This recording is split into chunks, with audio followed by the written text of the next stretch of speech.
का अदब व एहतराम, या अगरचे हमारा भाई है, या अगरचे हमारा बेटा है, या अगरचे हमारा कुछ भी हमसे छोटा है, लेकिन जब अल्लाह ने इनको इस इल्म से नवाज दिया है, अगरचे वो इल्म में कितना ही छोटा हो। शेख सादी फरमाते हैं कि बुजुर्गी उम्र से नहीं है, बुजुर्गी तो इल्म से है। अगर उम्र किसी की 80 साल हो गई लेकिन इल्म नहीं है तो हम उनको बुजुर्ग बज़ाहिर बोल देते हैं, लेकिन हकीकतन बुजुर्गी वो उम्र की बुजुर्गी नहीं है, हकीकतन बुजुर्गी इल्म की बुजुर्गी है। जिस पर जितना ज्यादा इल्म होगा अल्लाह अज़्ज़ व जल उसको उतनी ही बुजुर्गी अता फरमाएगा।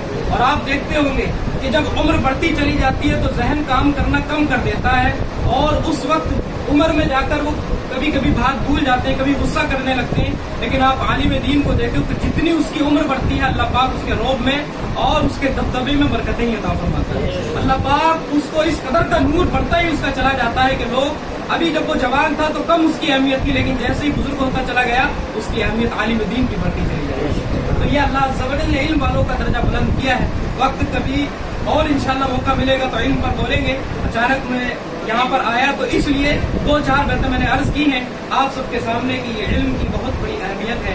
हमें पता नहीं चलता है क्योंकि ये दिखता नहीं है, पैसा हमें दिखता है तो उसकी अहमियत नहीं है। इसलिए इल्म की अहमियत करना और इल्म आलिमों से मोहब्बत करना, ये नबी करीम सल्लल्लाहु ताला अलैहि वसल्लम की हदीसों से साबित और दूर ने फरमाया कि या तो आलिम बन जाओ, ये तालिब इल्म बन जाओ, ये इनसे मोहब्बत करने वाले बन जाओ। एक और 2 चीज फरमाई और लास्ट में फरमाया कि कुछ और न बनना वरना हलाक हो जाओ। या तो आलिम बनो या तालिब इल्म बनो या इनसे मोहब्बत करो, और अगर ये न बन सके कुछ और बन गए तो हलाक हो जाओ। तो इसलिए कम अज कम हम आलिम न बन सके तो इनसे मोहब्बत का तकाजा है, इनका मोहब्बत का तकाजा है, मोहब्बत करनी चाहिए।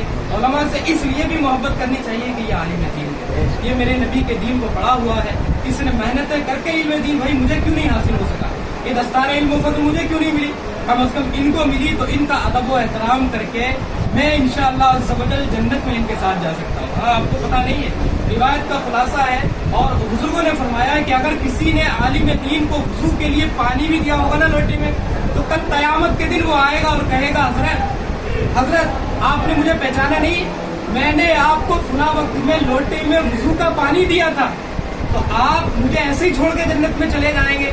कहेंगे नहीं हुजूर मुझे जन्नत में लेकर जाइए। तो हदीस पाक का खुलासा नबी करीम ने फरमाया कि आप इससे कह दिया जाएगा जन्नत में चले जाओ, शहीदों से कह दिया जाएगा जन्नत में चले जाओ, आलिम से कहा जाएगा अभी रुक जाओ, आलिम से कहा जाएगा तुम जन्नत में ना जाओ। अब ये पढ़कर हैरान हो गए इतना कि अभी कैसे आलिम दीन को रोक दिया गया, वो तो आलिम दीन है।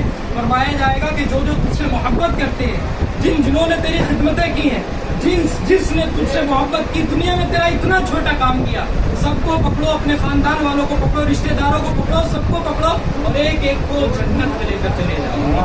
ये आलिम दीन की शान है। अल्लाह अज़्ज़ व जल हम सबको उलमा का अदब करने की तौफीक अता फरमाए, नबी करीम सल्लल्लाहु अलैहि वसल्लम की सुन्नतों पर